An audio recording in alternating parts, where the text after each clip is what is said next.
এই ভিডিওটি শুধু সাধারণ মানুষের অভিজ্ঞতা, অভিযোগ এবং প্রশ্ন তুলে ধরাকে করে তৈরি। এতে কোনো সরকার, নির্বাচন কমিশন, রাজনৈতিক দল বা ব্যক্তিগত সম্পর্কে শর্তহীন অভিযোগ বা কটূক্তি করা হয়নি। এই ভিডিও মাত্র তথ্য ও অভিজ্ঞতা শেয়ারিংয়ের উদ্দেশ্যে প্রকাশ করা হয়েছে। কোনো অভিযোগের তথ্যতা বা আইনগত সিদ্ধান্ত ভিডিওটি দাবি করছে না। ভোট দেওয়া একটা গণতান্ত্রিক অধিকার, কিন্তু সেই অধিকার প্রমাণ করতে যদি মানুষকে একের পর এক কাগজ, হেয়ারিং, ভয় আর অপমানের ভিতর দিয়ে যেতে হয়, তাহলে প্রশ্ন ওঠে। এই প্রশ্ন আজ উঠছে এসআইআর নিয়ে। এসআইআর মানে স্পেশাল ইন্টেনসিভ রিভিশন, ভোটার তালিকা খুঁটিয়ে খুঁটিয়ে যাচাই করা। এর উদ্দেশ্য ভুল নাম বাদ, সঠিক নাম রাখা। উদ্দেশ্য ভালো, কিন্তু প্রশ্ন হচ্ছে বাস্তবায়ন কেমন?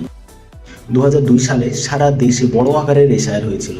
তখন আধার ছিল না, ইন্টারনেট ছিল না, সব কিছু নির্ভর করতো বিএলওর খাতার ওপর। লক্ষ লক্ষ মানুষের নাম বাদ পড়েছিল। অনেকেই ছিলেন প্রকৃত নাগরিক, বৃদ্ধ, গরিব, পরিযায়ী শ্রমিক। আর এই পরিযায়ী শ্রমিকরাই সবচেয়ে বেশি ভুগেছিলেন। এই অভিজ্ঞতার পর বহু বছর আর বড় আকারে কোনো এসআইআর হয়নি। আর 2025-এ এসে আধার আছে, ডিজিটাল ডেটা আছে। এত প্রযুক্তির যুগে এসআইআর সহজ হওয়ার কথা, কিন্তু মাঠের বাস্তবতা বলছে, অনেক জায়গায় মানুষ বলছে এটা আরও কঠিন। এগুলো সাধারণ মানুষের অভিযোগ ও অভিজ্ঞতা। কিছু এলাকায় মানুষের দাবি, একই পরিবারের নাম বেশি থাকলে সন্দেহ করা হচ্ছে। প্রমাণ দিতে বলা হচ্ছে তারা ভাই বোন, সন্তান নয়। ভোটার কার্ড যথেষ্ট নয়। রেশন, আধার, জন্ম প্রমাণ, স্কুল সার্টিফিকেট, একটার পর একটা কাগজ সব দিলেও আবার হিয়ারিংয়ে নাম আসছে। হিয়ারিং শব্দটাই অনেকের কাছে আতঙ্ক। যারা পড়াশোনা করেননি, যারা বয়সে প্রবীণ, তারা রাতের ঘুম হারাচ্ছেন। কিছু মানুষ বলছেন সব ঠিক থাকার পরও নাম বাদ পড়ছে কেন? এই গল্পের আরেক চরিত্র বিএলও। একজন বিএলও একসাথে শিক্ষক, কর্মী এবং ডেটা এন্ট্রি অপারেটর। প্রতিদিন টার্গেট, বারবার অ্যাপ আপডেট, সময় কম, কাজ বেশি। চাপ এতটাই যে মানসিক ও শারীরিক স্বাস্থ্যের জন্য প্রশ্ন উঠছে। তাহলে প্রশ্ন, এটা কি শুধু প্রশাসনিক ব্যর্থতা, নাকি নীতিগত সিদ্ধান্ত, নাকি কেন্দ্র রাজ্য টানাপোড়েনের চাপ?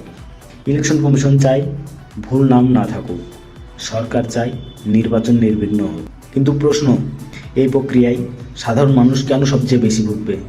অনেকেই প্রশ্ন করছেন এত অভিযোগের পরেও কেন প্রক্রিয়া থামছে না। হয়তো কারণ হতে পারে নির্বাচনের আগে তালিকা চূড়ান্ত করার চাপ, ডুপ্লিকেট ভোটার নিয়ে দীর্ঘদিনের অভিযোগ, একবার থামলে পুরো প্রক্রিয়া পিছিয়ে যাওয়ার ভয়। কিন্তু ভয়ের মাঝেও করণীয় আছে। এখন আমাদের যা করতে হবে, নাম অনলাইনে নিয়মিত চেক করুন, বিএলওর সাথে যোগাযোগ রাখুন, নোটিশ এলে হিয়ারিংয়ে যান এবং নিজের কাছে সব কাগজের কপি রাখুন। নাম বাদ মানেই সব শেষ নয়। সময় মতো সব কাজ করলে নাম ঠিকই চলে আসবে। 2002, 2004 আমাদের শিখিয়েছিল ভুলের খেসারত মানুষ দেয়। 2025 আমাদের জিজ্ঞেস করছে প্রযুক্তি কি মানুষের জন্য? গণতন্ত্র শক্ত হয় যখন প্রক্রিয়া শুধু কঠোর নয়, মানবিকও হয়। তো ভিডিওটি যদি ভালো লাগে তাহলে ভিডিওটিতে একটা লাইক এবং আমাদের চ্যানেলটিকে সাবস্ক্রাইব করবেন। আমি হলাম রুবেন, আপনারা দেখছেন রুবেন রিয়েলিটি।